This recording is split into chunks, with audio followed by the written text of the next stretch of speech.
What's going on, everybody? Welcome to the Anthony Sain Show. This is, of course, your host, Anthony Sain, here with my guy, man, Kenny Stubblefield. Kenny, what's going on, my brother? Oh man, it's good outside, dude. It's rainy and nasty, but it's good. It's a good day. Yeah, man. Woke up, it's been raining all day today. Yeah, it's really pretty terrible out there, man. A lot of stuff going on with the Memphis Grizzlies. By the time you guys are watching this, we will know, are we able to beat good teams or not? Do we still Right. have the mojo to beat a good team? Haven't beat one since Boston, as far as like teams that are in that top four upper echelon of their conferences. Haven't had a win like that since back December the 7th against the Boston Celtics. We talked about that in the last episode. Thank you guys for all the support and love for watching that last episode too. It's got a lot of feedback. The truth versus a lie episode was a good one. Now, Hey, by the way, you pissed some people off with that episode. I just want to throw it out there to you. who that piss off? Somebody said, "Man, this is a shit show, negativity, blah blah blah." Hey, you don't have to watch. You don't have to agree. I don't really know what to tell people. If that's another thing too, man. Let me start the show off with that too. I'm really glad you took it there because there's something I want to say. There are people who think that just because you're being like optimistic, regardless of what's going on, that you're like a better fan than someone else. I'm seeing a lot of infighting on social media, and it's really kind of stupid, bro. Because whether you feel good about what's going on this season or not, the end result of the season is going to be what it is. You know what I mean? Like, regardless of what you feel or how you want to express it or how you want to feel about it or how you think other people should feel about it, there's some things that are just undeniable facts. You know what I mean? We haven't beaten the good teams December the 7th. There's nothing good about that. Right. And all the stuff about our record and all that. I mean, that kind of, I'm the same person who spoke here and said, pretty openly that I think that we're one of the better teams in the league. And there are not many good teams in the league. And I think if you're a good team, you're going to have a good record. Like, you're going to be able to beat up on pretty much everybody. But the fact that we're not able to beat those better quality teams is concerning. But hopefully by the time I'm saying this, I'm eating my words because we get a win against Houston. But yeah, it's just kind of strange, man. The things that people just kind of stand behind. I didn't see that they said that in the YouTube comments. Yeah, it's funny because there is this mentality that like I genuinely, and we're going to talk about this in a second. Mm-hmm. Our words and the things that we say don't have impact on anything. On nothing. Like on anything, on wins and losses, on the players, on anything. I firmly believe that Brevin even talked about it in the Night Court podcast that dropped today, the episode. He said one of the frustrating things for him as he's coming from being a player and being uber competitive is that in this new career that he has, having to come to the realization that his words and what he says has no impact on winning, that he's literally talking about what other people are doing on the court. Right. Exactly. And for somebody who's extremely competitive, that's been kind of a tough transition for him. But yeah, I do think it is invariably every single year. And maybe this isn't every fan base. I don't know. I only really pay attention to Memphis fan bases, Tigers and Grizzlies. There's always a come to Jesus moment with fan bases where they every year where it's like, it's not okay, like critiquing things that are going poorly and saying what's the truth behind the matter makes you less of a fan than people who are. Yeah, it's just too much, man. Like, people are like, well, maybe they had jet lag or this and that. Like, bro, we can't make excuses for every time we play a good team while we get our ass handed to them. I mean, it's like every time, bro. Like, and it's like, okay, either it is or it isn't, man. We aren't beating good teams, and that's concerning, especially when you're gonna have to play a good team in the playoffs. But yeah, what a way to transition that from the conversation you had about fans probably thinking too much of themselves or whatever. As two Memphis Grizzlies players since the last time we talked, Kenny Stubblefield, have deactivated their X account. The franchise, the star of the team, John Moran, as well as Jake LaRavia, have deactivated their X accounts. And every time this type of stuff happens, of course, there's a response from the fans of the energy of you guys ran them away and all these type of things. And I'll say this, and we'll probably go pretty deep into this, but I'll say this just to start off the show. I'll make a blanket statement that I'll never change. I can't see myself ever changing my stance on this. When it comes down to the mental health and stability of these athletes, there is one person's responsibility in that happening, and that's the athlete. There's no one else plays a single part in it at all. I'll give you an example. At one time, I would frequent the Facebook groups, the Grizzlies groups, the Tiger basketball groups, and I would be in there trying to catch up on what's going on, just trying to get energy of what people are feeling about things. That's what the tribal chief does, right? And I would observe certain conversations in the Tiger basketball groups where parents of players would be in there, right? This when we had a lot more local players, and we had family and parents that were just kind of getting into it with fans, whatever, and going back and forth, and guys that were like, connected to the players were going in, and all these type of things were going on, right? Right. And you have people say, "Hey, watch what y'all saying here," because the players' parents aren't here, and all those type of things, right? And let's watch what you say. The players look and they see it, and all that type of thing. And my thing is, and whether you're talking about Tiger basketball, whether you're talking about the Grizzlies, whatever you're talking about, my thing is those people you're talking about don't have to be in there. Like there's literally nothing making player X's dad or uncle or cousin or handler or whatever be inside this group. And something that I think that you should never do is tell fans they don't have the right to be stupid. And I say this all the time, and I say this jokingly, but I'm being dead serious. If someone decided, hey, I'm going to create an outlet for fans to come in and talk about whatever they talk about, and we're going to be as dumb as possible. We're going to talk about Grizzly Land or whatever we're doing, right? If we're going to come in and talk about how horrible Jaren Jackson Jr. is, or how we need to trade job, whatever we need to do, those people have created that circus, that fortress, that hut, that kingdom of their own. Like they made that for that purpose to go in there and talk about whatever they want to talk about, right? 100%. There's nothing making you, them, me, anybody go in that inside of that group. That's what they decide to go in there and talk about. You don't have to participate in that stuff. Right. I'll tell you something, Kenny. Like I hear the things that people talk about that come out of grid spaces or certain things people say on Twitter. Yeah. Firsthand, I hear none of this stuff because I don't go in those groups. Right. It's not particularly that I don't particularly want to, or I don't have time for it. Like I have to be careful of how I use my time. And what you consume. Your consumption, you have to monitor your consumption and what you consume. Yeah. And there's so many crazy people that say stuff that if you really think about it, it's really the same people. And I've got so many. If I look at my block list sometimes just as a catch up, I want to say I'm around probably close to 400 people that I have blocked on X. So I don't see the stuff that people are talking about because these people pretty much is the same people saying the same stuff. So I don't. Right. People tell me stuff. I don't know who that is. I probably had them blocked a year ago. But those people have the right to do that, bro. Like they have the right to, and especially if they're not even doing it on the timeline. If they're going inside of a group or a chat or whatever they're doing, a space or whatever, right? And they're going off and they're saying what they're saying. How do you know what they're saying unless you're in there with them listening to it? 100%. And if you're one of the players, why the hell are you in there? Why not that I think that they're in there, but why do you care what people say? And something, go ahead. No, you've said this before, and I completely agree with you because we were dealing with this with Penny Hardaway last year, where he was seeing a lot of things that were being said in the media, in public, Facebook groups and things like that. And the unfortunate part about it is that it wasn't Penny that was seeing it; it was people that were close to Penny giving him the information. Bro. And I'm about to go there too. Thank you. There are times where people have brought things to my attention that people have said about me on X or on Facebook or whatever. And I've had to confront those people who brought those things to me. Right. And told them, dude, I don't give a shit about none of this stuff. Like, and if I did, why are you bringing it to me? Like, if I was fazed by this, why would you, as a friend, as a person who cares about me, why would you bring this to me? Like, why would you want to bring something with somebody talking crazy about me? Like, I don't care, bro.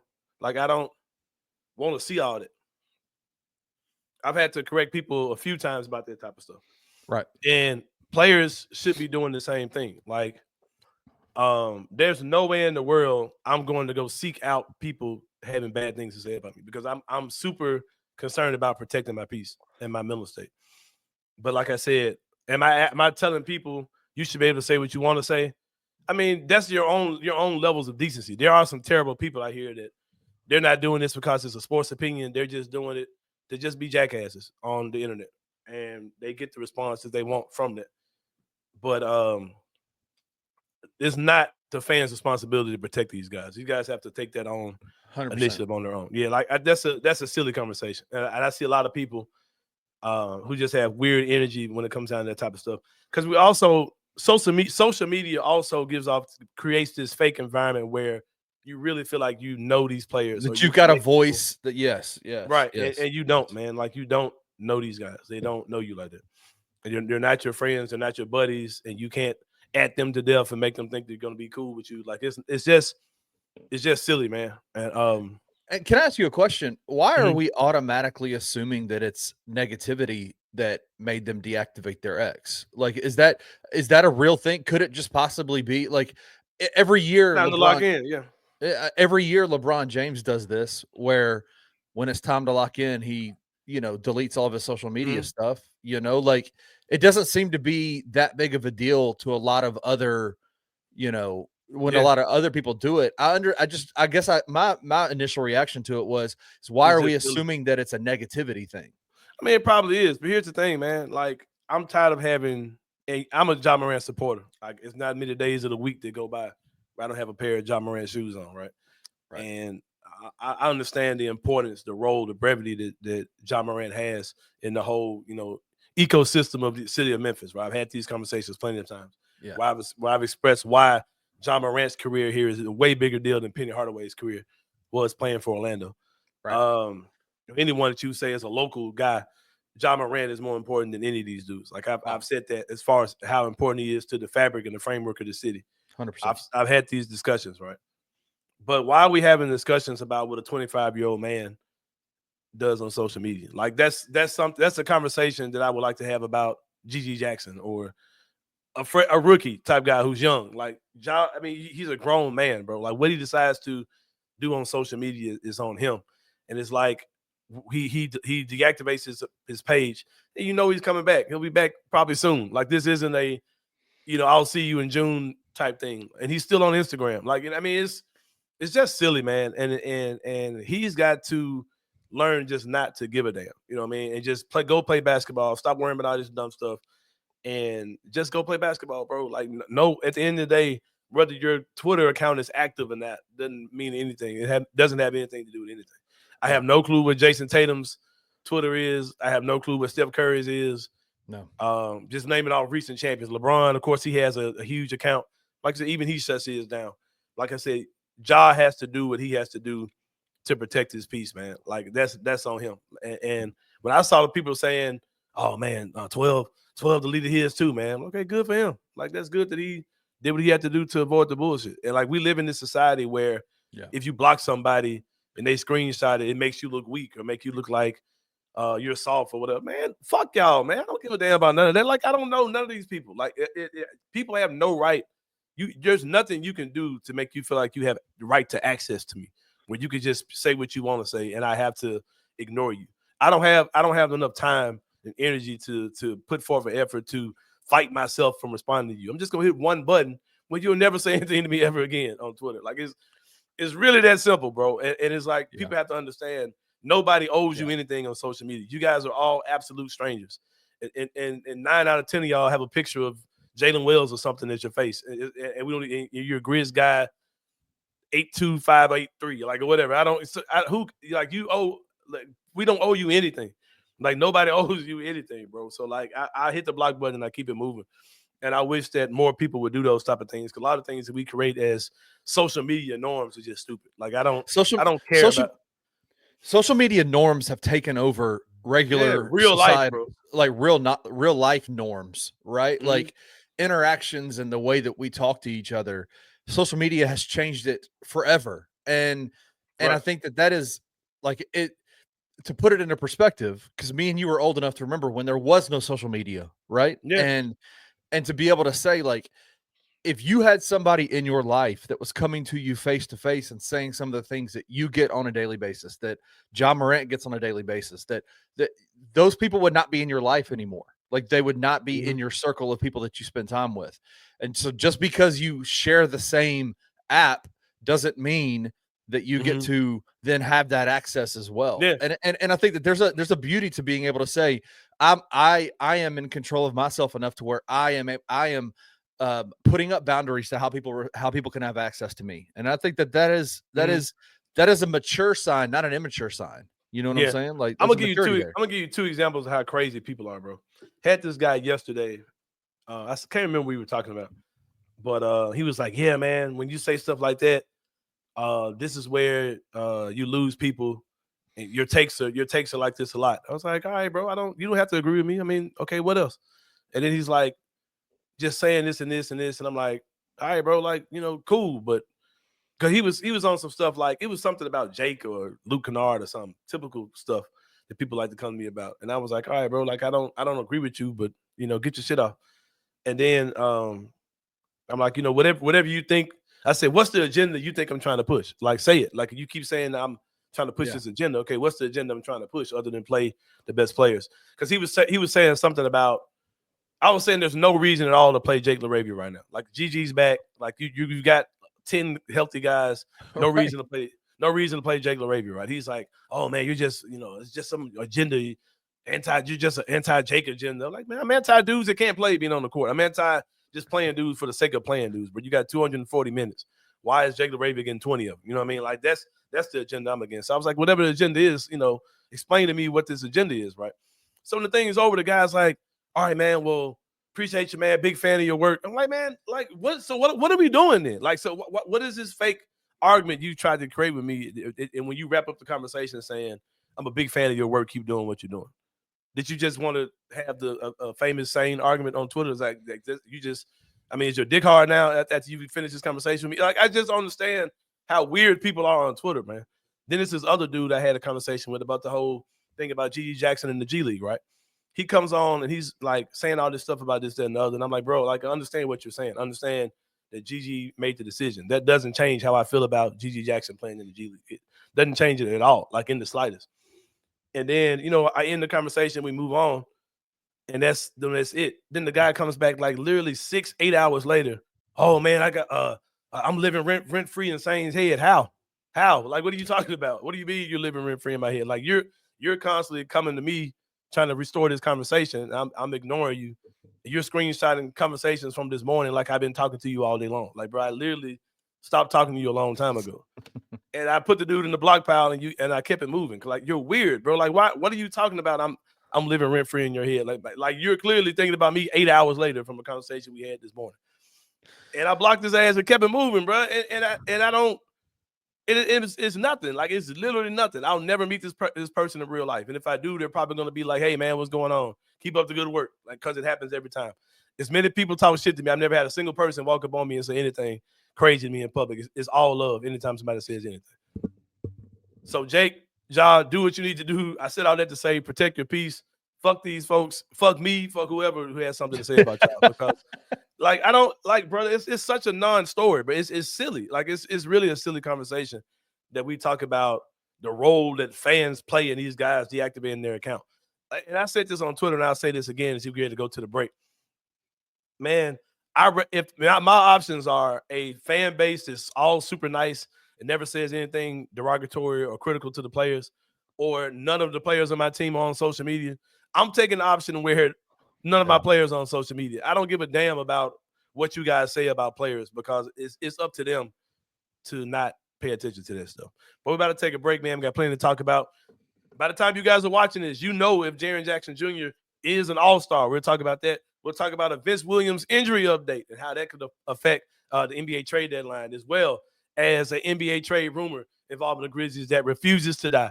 We will talk about that and more when we come back to the Anthony Sain Show. See you guys in a minute.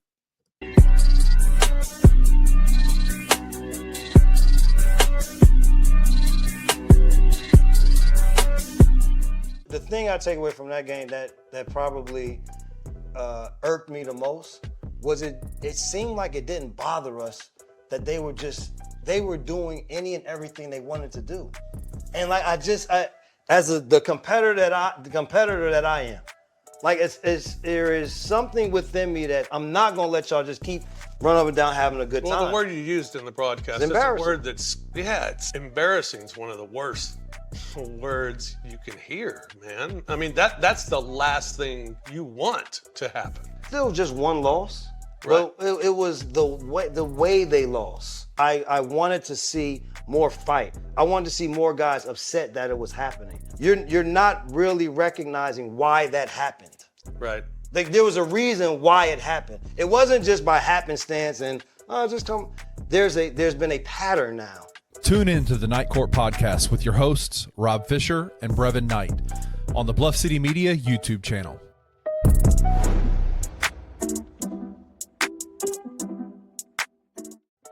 But a hell of a game yesterday. Dane went freaking off. I felt like he should have been the MVP.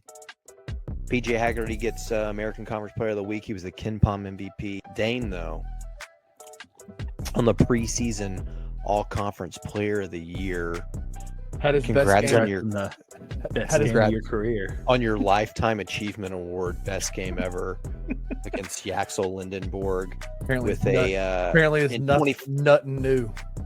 20 nothing on that forehead, bruh.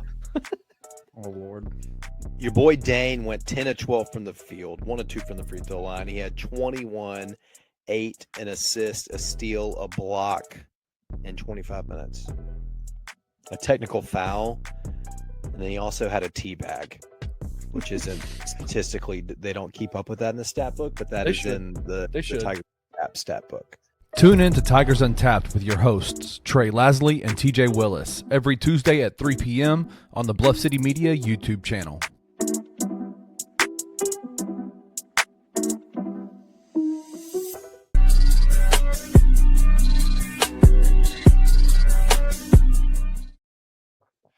All right, y'all. Welcome back to the Anthony Sain Show, man. Had a nice little discussion about social media. And Can I say one more thing about it? Go ahead. Let me just to kind of wrap a bow around it real quick. What I think this conversation has done, the social media conversation, the whole narrative that's been put out there this whole week about social media, Jake and Ja doing what they did, is it's distracted from the real, right? Mm-hmm. Like it's been a total distraction from real. The real is y'all got 40 like the other night, like, and that's real. Like no matter how you want to wrap that up, like, and that has nothing to sugar on it. Whatever you want to do, they got their ass smashed by a good team again. That has nothing to do with anything other than they got smashed, and there's real issues, real discussions that need to be had about it. So let's do that. That's my have those discussions. Like I said, and it's crazy because, like I said, man, this is all entertainment. Like we are watching men run up and down the court throwing a ball into a hoop, and it's entertainment. So there's an element of discussion that's going to come with it, just like you're discussing a movie or a TV show. And like I said, man, like had a guy say, "But why don't we just not be critical at all?" Like, so what are you watching for? Like, what do you mean, man? Like, you're going to be frustrated by these games because you're invested in it. Like, if people think just because that's the way they do things that they're right and everyone else is wrong. No, that's just what you choose to do, man. Like, but at the end of the day, it still is what it is. If you guys are watching, we're assuming that Jaren Jackson Jr. is a member of the NBA All-Star team as a reserve. I could not draw up a path where Jaren Jackson Jr. is not on there. No matter how I try to spin this, how I want to swing it. Just looking at comparable numbers, team standings, all those type of things. I think Alperon Sengun gets in and Jaren gets in. Yeah. I think Jaren's gonna be an all-star. I'd be highly surprised if he's not. Do you see anything that would make you think that he won't be? No, I mean, I think just on not even talking about resume alone here. Mm-hmm. Resume alone, he deserves to be an all-star. He deserves to be the all-NBA conversations. But also as a matter of practice, the NBA wants they want almost every team represented. And and right now, if you're thinking about the Grizzlies, Jaren is the MVP all-star on this team right now. Because based on what we've seen this year, Ja, if he had played more games, would probably be in better consideration for it. If he had been playing better and had been playing the extended minutes that Jaren has been playing. But yeah, without a doubt, I mean, Jaren is the all-star on this team this year. I don't understand why they haven't made this a 15-man team, like expanding it out. Because even on the NBA active roster, it's 13 guys. So why didn't at least 13? You know what I mean? Like, Right. and especially the way they're doing things now with this 4-team, whatever they're doing, which is absolutely crazy, by the way. I don't understand why they're overcomplicating the All-Star game. Just let them go out there and play. But hopefully, as you guys are watching, you see that Jaren Jackson Jr. was named to one of the All-Star reserve spots. Another thing of note that has happened, Wednesday, injury update came out on Vince Wiliams Jr. Saying that he's now week to week. That sounds like the plan was for him to maybe be back for this game. That is not happening. The Houston game, that didn't happen, and now that he's week to week. I'm not really stressing about that too much at all. Jalen Wells' emergence has kind of made a lot of things that we expected with Vince Williams null and void. Right. And I'll say this too: I'm a big Vince Williams fan. I don't want to discount what he did last year, but you're talking about another guy who's never played a meaningful game of basketball ever in Vince Williams. So somebody counted that and said, well, he was playing those games with Ja last year when we were looking like we were still trying to be a play-in team. So I don't knock that. I'll take that if that's the side that you want to take. Right. I hear people say things about trades and guys being, untradeable or whatever. If there's a trade for a certain caliber of guy out there and it takes a Vince Williams, I'm doing a Vince Williams trade. Absolutely. I absolutely gone. Like the fact, like I said, Jalen Wells covers a lot of that, especially if you're trading him for another guy that's going to be a wing like that, whether it's a Cam Johnson or whatever you're doing. I definitely would trade Vince in a deal like that. And just being honest, I know we can't be negative about anything, but just being honest, if you trade Vince Williams, you really might be dodging the bullet because physically, I have real concerns about his injury history. I was watching Parrish Sharkey today. Shout out to Parrish who couldn't join us again. I was watching Parrish on the Daily Grind. He was talking about how in Vince Williams' rookie season, he was only available to play in 8 G League games. And I was like, damn, bro, like that's crazy. You know what I mean? Like Vince has missed a lot of time, bro. And his season ended early last year, and he hasn't played much at all this year. So I'm not saying I'm not a Vince Williams guy. I love what Vince Williams brings to the table, even though you guys did give him about 4 inches this summer in height. Williams is maybe 6'4". You guys have made him, 6'8", 6'9". Yeah. But yeah, I'm a Vince guy. I hope he can get it together. I'm not really worried about this, whether it's a week or two from now or now. It's pretty much all the same with Vince. You never were going to get a clear understanding of what you were going to have going into the trade deadline, regardless. Even if those guys have been healthy these last couple of weeks, you still don't know what you have going into the trade deadline, which is why I think the Grizzlies do need to do something at the trade deadline, Kenny Stubblefield. And there is a particular person that will not go away when it comes down to Grizzlies speculation. And that person, of course, is Jimmy Butler. 2 very interesting tweets came out within the last 24 hours. One from a gentleman that goes by the name of Brandon Scoop B. Robinson. Had a tweet out. I like this dude. I like him for real. He says Jimmy Butler info I got recently was that Jimmy Butler's logic is playing possum with the Miami Heat as far as the reported desired teams that he wants to go to. For example, Phoenix was believed to be the favorite for a solid month, then they weren't. Then he has a list of teams that he doesn't want to go to, like Memphis and Sacramento. A well-placed source illustrated it best to me when they told me, if I want the girl that I like to like me too, you act like you don't like her, so she likes you back. But you also don't put all your eggs in one basket. A lot of people went to a frenzy when they saw this report, thinking that Jimmy Butler, it was Agatha all along. Like he's been secretly wanting to play for the Grizzlies and all this type of things. And I'll say this. I said this when it first happened, when Jimmy first made that report. I said time changes all these hard stances that Jimmy Butler had. Man. I think he'll realize that a lot of these hard stances that he has are not beneficial to his ultimate goal, which is to win and also get paid in either next year or in a couple of years. And of course, he's changed his mind on Memphis. You know what I mean? But what people have to understand is that these reports aren't coming from Memphis. I don't think that Memphis's desire to get Jimmy Butler has increased any in the last few weeks. Now, I'm not saying that Jimmy Butler's not coming to Memphis and there won't be a Jimmy Butler trade. I'm not saying that at all. But these type of things, these are obviously coming from Jimmy's camp. They're trying to stir certain things up. And I said this when people were tripping about, setting his jersey on fire and, talking bad about Jimmy Butler and all these type of. I was like, just let it play out, bro. Like that makes sense now. But as this thing tightens up, I'm sure he'll realize, damn, Memphis is good. And if I want an opportunity to do anything, I probably need to go somewhere and play and show myself, and prove to somebody. So I'm not really tripping about that at all. Now I have another. In your guess, let me ask you this about Jimmy. Oh, about the other text. Go ahead and do the text. I want to ask you a question. Oh, another tweet.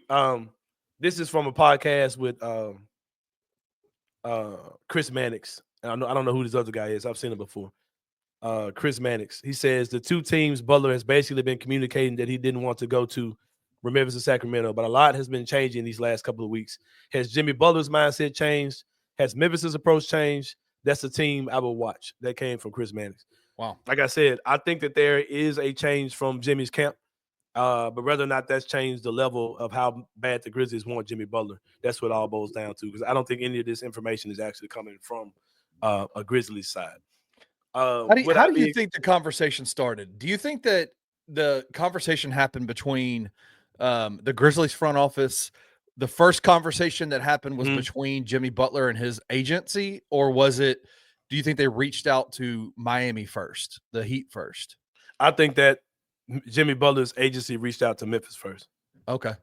As a place where you guys have the pieces that I think that can make a trade happen with Miami. You guys have a winning team, young team, good team in the West. Young small forward in Jalen Wells. Let's get Jimmy on your team. Let's go win a championship. Let's go get that money this summer. And I think that let's go get that money this summer part, it was like, all right, hold on, stop. I think that created a pause, and I think it was relayed back to Jimmy's camp that, hey, we would not be against Jimmy being on this team. We understand the things he can do to help us, but we're not extending Jimmy Butler. And I think that's when the anywhere but Memphis stuff came out as teams were telling Miami's camp, no, we don't have anything for you. I believe that some conversations have happened between Memphis and Miami about Jimmy, but I think that if there was a desire for a deal to happen, I think Memphis would have already made that happen. I don't think anything official has been presented to the Miami Heat as far as an official offer of this for that when it comes down to Jimmy. Now, I'm not saying that that's not going to happen. No, I'm not saying that Jimmy won't play for the Grizzlies. No, I'm not saying I'd be upset if he did. No, I would be absolutely ecstatic if the Grizzlies going to make a trade for Jimmy Butler, because it would mean that they're dead serious about making the most out of this season. Plus, I would love to see a guy like Jimmy Butler who will say the things and do the things that Ja Morant may not if he's unhappy about how things are going. You do weird things with Jimmy's minutes. He's gonna talk to the media and be like, hey, does y'all coach know what he's doing? Like that's coming out of his mouth real quick. So I would love to see. The man made a skit yesterday on his YouTube account, getting his card being declined at his own damn coffee shop because he said he was unemployed. Right. That's right. That's wild. That dude is wild. That dude is wild. And we can say what we want, man. If we get schoolboy best behavior Jimmy Butler for the next few months after the trade, which is what you would get. He's not going to come down here and act crazy. If he comes and he's going to fit in, you're gonna be like, crap, man, this is good. Like, this is really good. This is the guy we need on this team to help us win. So I'm not messed up by none of that type of stuff as far as that goes. Hilarious. But we'll see how this whole thing plays out, Kenny. For everyone who checks out the show, appreciate you guys, man. It's been good stuff the last couple of weeks, a lot of good feedback. We'll be fine, man, because I'll say this, when it comes down to the Grizzlies, even though people like me are upset because it feels like a championship was a realistic goal beginning of the season, now that does not feel realistic to me at all. But it definitely beats the alternative, man. For one, we're not a bad team at all. We're a good team, which is where the frustration comes from. And number two, we have a team. We're not in WNBA meetings begging them to give us a WNBA franchise like our people up the street in Nashville. Show some pride, man. Show some pride about yourselves, Nashville. But yeah, it's good to have a squad here. It's good to have a good team here, man, as well. So for Kenny Stubblefield, for Perry Sharkey, who's out taking care of the Lord's work, rehabilitating this city, this is Anthony Sain. We'll see y'all next week, and we out. Thank you for listening to the Anthony Sain Show. If you enjoyed this episode, leave a rating and a review wherever you download your podcasts. Also, like and subscribe to Bluff City Media's YouTube page. For comprehensive coverage of Memphis sports, head over to www.bluffcitymedia.co and find out how you can become an insider. We will see you back here next week.